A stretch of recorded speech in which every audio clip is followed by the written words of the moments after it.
प्यारे बच्चों, आज हम जिस पाठ की बात कर रहे हैं उस पाठ का नाम है बातूनी।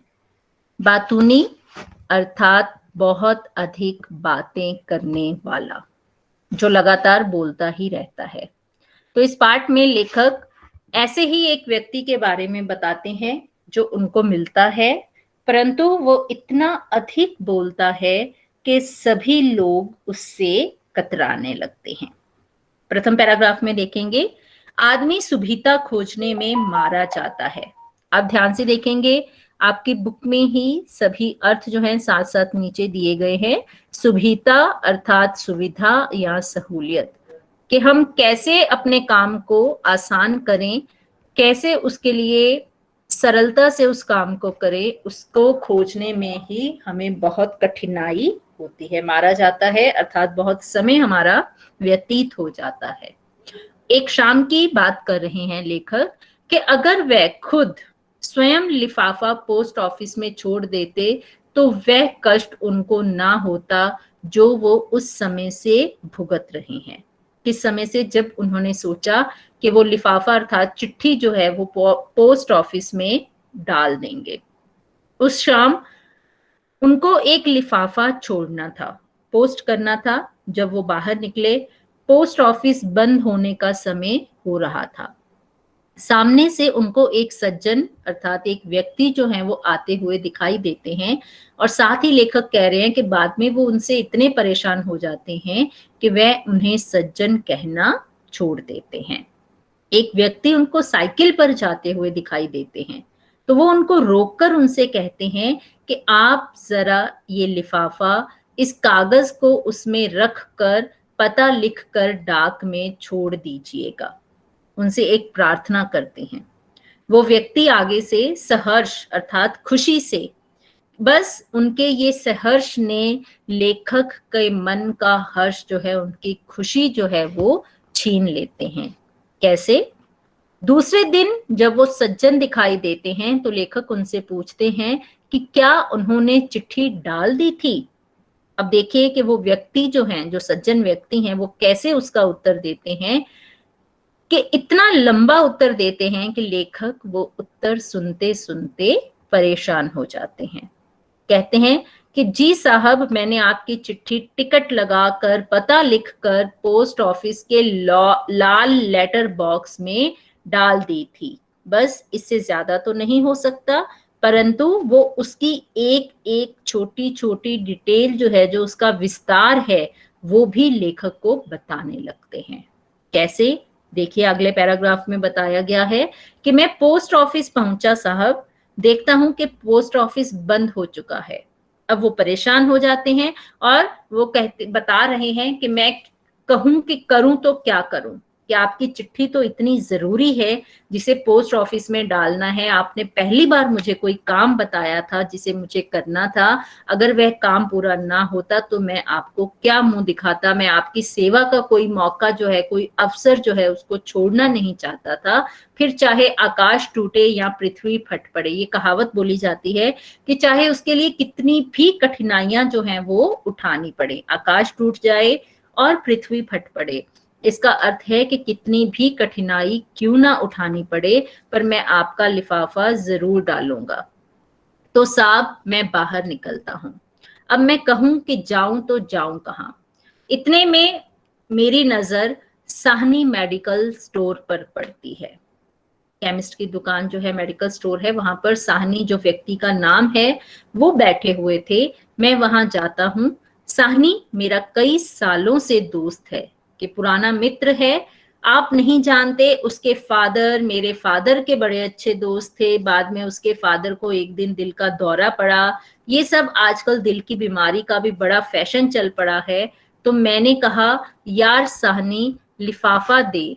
उसने कहा, लिफाफा तो नहीं है परंतु टिकट है। मैंने कहा, ला टिकट ही दे दे। तो साहब, टिकट तो हाथ में कर ली, पर अब लिफाफा कहां से मिलता। तो मैं बाहर खड़ा खड़ा सोचूं कि लिफाफा कहां से लाऊं, और मुझे घबराहट हो रही थी कि डाक निकलने का वक्त हो रहा है, और अगर मैं समय पर नहीं पहुंचा तो चिट्ठी पोस्ट कैसे हो पाएगी। मैं ईश्वर से प्रार्थना करता हूं कि मुझे कोई रास्ता दिखाए। तो मैं गाड़ी से लिफाफा छोड़कर ही रहूंगा, चाहे मुझे स्टेशन ही क्यों ना जाना पड़े। गाड़ी चल दी होगी तो भी मैं उसे रोककर उसमें लिफाफा डाल दूंगा, पर लिफाफा मिले कहाँ। अचानक साहब मुझे राजू दिखाई देता है, वही राजू जो किताबों का एजेंट है, अर्थात जो किताबें बेचता है, किताबें सेल करता है। तो उसके हाथ में एक बस्ता था, एक बैग था। तो मैंने सोचा कि इसके पास जरूर लिफाफा होगा। मैंने उससे कहा, यार राजू एक लिफाफा तो दे दे। उसने कहा, यार लिफाफा तो है, पर उस पर फर्म का नाम छपा है। फर्म अर्थात उस कंपनी का नाम है जिसमें राजू काम करता था। तो मैं उसे कहता हूं, कोई बात नहीं, तुम लिफाफा दे दो, मैं उस पर से फर्म का नाम काट दूंगा। तो मैं उससे लिफाफा लेता हूं, जेब में हाथ लगाया तो कलम नहीं थी, पेन नहीं था। मैंने कहा, अजीब बेवकूफ हूं, काम तो ले लिया परंतु कलम लाया ही नहीं। भाग्य से, किस्मत से राजू के पास एक पेन था। मैंने कहा, यार पेन दे दे। तो उसने साहब फौरन निकाल कर दे दिया। राजू में इतनी बात अच्छी है कि उसके पास कोई चीज हो तो वह फौरन फौरन अर्थात जल्दी से दे देता है। ये फारसी का शब्द है। अब मैं कहूं कि काहे पर रख कर लिखूं, किस पर रख कर लिखूं, काहे पर अर्थात किस पर रख कर लिखूं। मैंने झट से उसका बस्ता लिया, उस पर लिफाफा रखा, उसकी फर्म का नाम काटा और पता लिखा। साहब मैं भागा पोस्ट ऑफिस की तरफ। अब संयोग देखिए साहब कि पहुंचा हूं कि डाकिया चिट्ठियां निकालकर लेटर बॉक्स बंद ही कर रहा था। मैंने कहा, भाई साहब यह चिट्ठी भी जरूरी है, इसे भी डाक में शामिल कर लीजिए। वह भला आदमी था, अर्थात अच्छा आदमी था। उसने लिफाफा लिया तो साहब मेरा मन हल्का हुआ। अब देखिए कि छोटी सी बात जो बताई जा सकती थी कि ऐसे मैंने साहनी जी से ये लिया, टिकट ली, राजू से लिफाफा लिया और मैंने उसको लेटर को पोस्ट कर दिया। परंतु ये जो सज्जन थे, जो हमारे पाठ का नाम ही है बातूनी, अर्थात बहुत अधिक बोलना, तो उन्होंने उस लेटर पोस्ट करने का की घटना का इतने विस्तार में उत्तर दिया।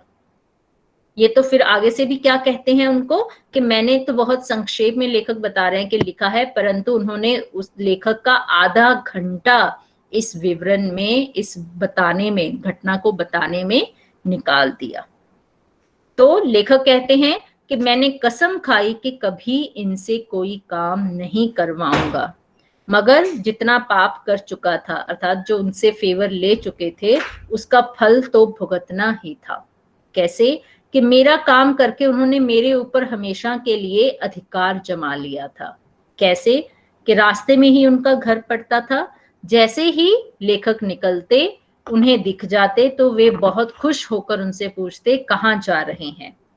अब लेखक कहते कि मैं समझ ही नहीं पाता कि आमतौर पर लोग ये पूछते क्यों हैं कि आप कहाँ जा रहे हो।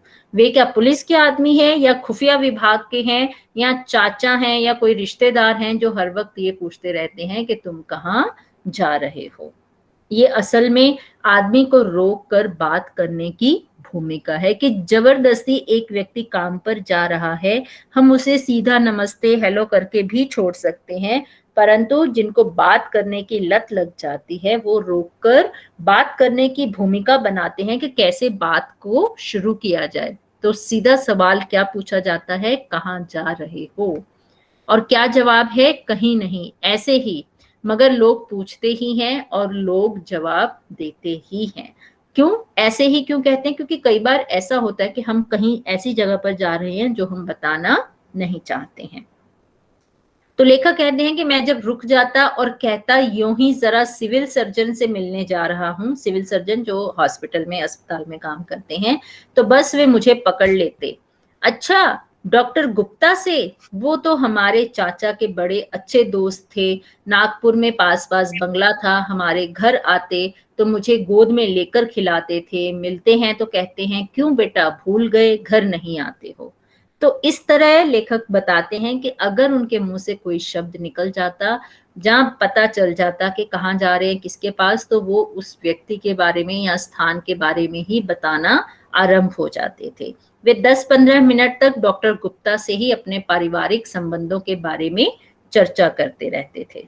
लेखक बताते हैं कि अगर कभी वो कह देते कि प्रोफेसर तिवारी से मिलने जा रहा हूं, तो जो बातूनी सज्जन हैं वो आगे से क्या कहते, अच्छा अच्छा तिवारी जी से मिलने, हमारे फादर इन लॉ के वो बहुत पुराने दोस्त हैं, दोनों साथ पढ़ते थे, अभी भी वे हमारे प्रति प्रेम भाव रखते हैं, कभी मिल जाते हैं तो कहते हैं कभी घर आओ।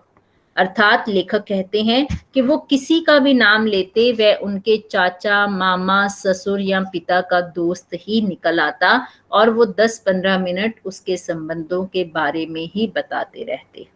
आगे लेखक व्यंग्य करते हैं, हंसते हैं कि अगर मैं एक दिन कहूंगा कि डाकू जालम सिंह से मिलने जा रहा हूं, तब भी शायद वो झटके में कहेंगे, अच्छा डाकू जालम सिंह, वे तो हमारे फादर के अच्छे दोस्त थे, दोनों साथ ही डाका डालते थे, जालम सिंह जी ने तो मुझे गोद में खिलाया है। और अगर मैं कहीं एक दिन कहूंगा कि भगवान से मिलने जा रहा हूं, तो वो कहेंगे, भगवान से, अच्छा अच्छा, वो तो हमारे चाचा के बड़े अच्छे दोस्त हैं, दोनों स्वर्ग में साथ काम करते थे, मेरा नाम उन्हें बताइए, वे पहचान जाएंगे, मुझे तो भगवान ने गोद में खिलाया है। अर्थात लेखक ये व्यंग्य करते हैं कि वो ऐसे व्यक्ति थे कि अगर उनके सामने किसी का भी नाम ले लो, वो उनके किसी ना किसी चिर परिचित व्यक्ति के साथ उसकी रिश्तेदारी या उसकी जान पहचान निकाल ही देते थे। लेखक इन सारी बातों से बहुत परेशान हो जाते हैं, क्योंकि जब भी वो उनसे मिलते थे उनके 10-15 मिनट का जो समय है वो व्यर्थ हो जाता था।